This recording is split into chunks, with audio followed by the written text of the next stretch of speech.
Bir seneden fazla da biz buradayız. Zaten geçen sıkıntılar zaten geçmiştir. Yeni sıkıntılarımız hala çok vardır. Mesela bir tanesi asansörlerimiz hala çalışmıyor. Su sıkıntısı yaşıyoruz. Bizim binamız istediğimiz gibi temizlik yapılmıyor. Bizim ağaçlarımız hepsi kurumuş. Bir sene de buradayım, yönetim bir gün gelip sahaya inip milletin dertleriyle uğraşmamış. Biz ne kadar oraya gitmişsek de tamam başka da sonradan hiçbir şey yapılmamıştır. Su sıkıntılarımız oluyor. Ulaşım sıkıntımız da çok eksiktir. Mesela saatte birdir. Buradakiler hakikaten sıkıntı yaşıyorlar. İşe gidenler mesela sıkıntı yaşıyorlar. Artı mesela burada bizden aidat alınıyor 800-750 milyona yakın para ama karşılığında çeyreği bile görmüyoruz burada. Şikayetlerimiz çoktur. Buradakiler hepsi de şikayetçidir. Hiç kimsenin sözü dinlenilmiyor. Mecburi sizi çağırdık. Derdimizi size bildirip gereken yetkililere bildirmenizi istiyoruz. Bizler 13 aydır Ciğerli Toki'de oturan mağdur sakinleriz. Eğitim, ana sorun, ulaşım.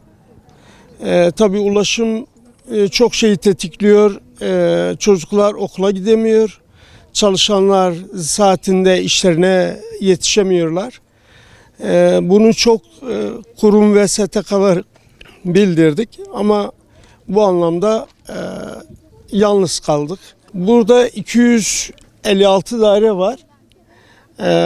Bu anlamda bir 600 daireye yakın oturan var.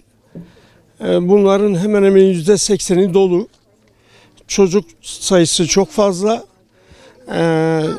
Ve haliyle önümüzdeki sezon bu insanlar çocuklarını okula göndermek zorunda ama okul yok. Yeri projede ayrılmış.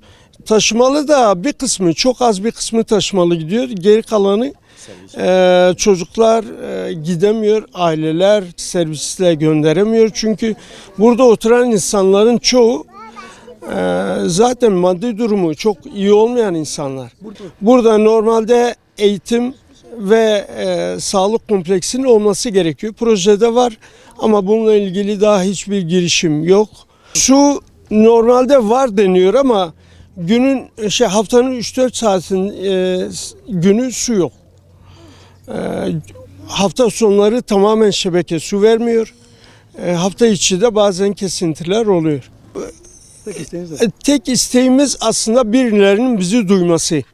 Yoksa kalem kalem sayarsak bitmez.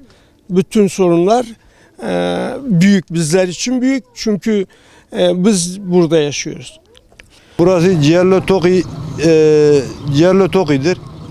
Sorunlarımız sadece ulaşım yok. Bir de yol yok. Bizim ev içi hepsi dökülüyor. Sularımız kesiliyor. Su sıkıntısı yaşıyoruz. Biz sahipsiziz yani. Evet, çok sorunlarımız var ama çözüm yok. Yetkililerden bizim istediğimiz sadece bu sorunları çözmek. Ben bir seneden geçti. Yeni açıldığında ben buraya taşındım. Zaten ulaşma çok zor. Batman'a gidiyoruz. Oradan gelince 2 saat durakta bekliyoruz. O sıkıntı bir. Okul yok. Sağlık ocakları yok. Yaşlarımız var. Asansörlerde sıkıntı var. Ondan sonra aidatları çoğalttılar. Yani gücümüz yetmiyor. Gerekli hizmetleri de alamıyorum. Yani kapıcı var, Allah razı olsun, elinden geleni yapıyor. Bir kişi 5 bloğa bakıyor. O da zor, onun işi de zor. Aidat da çok bizi zorluyor ve ödeyemiyoruz.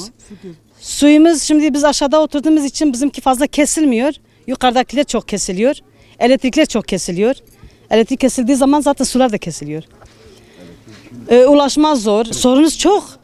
Çok sorun var. İşte öyle yani, hırsızlar çoğalmış. Kameralar yok evde. Yani bütün camlar kırılmış. Yöneticiler yapmıyorlar. Camlar hepsi kırılmış, binanın camları. Yetkililerine de sesleniyoruz. Yani el atsınlar buraya yani. Burası sahipsiz kalmış. Sorunlarımıza yani bir el atın yani. Bir çare bulun.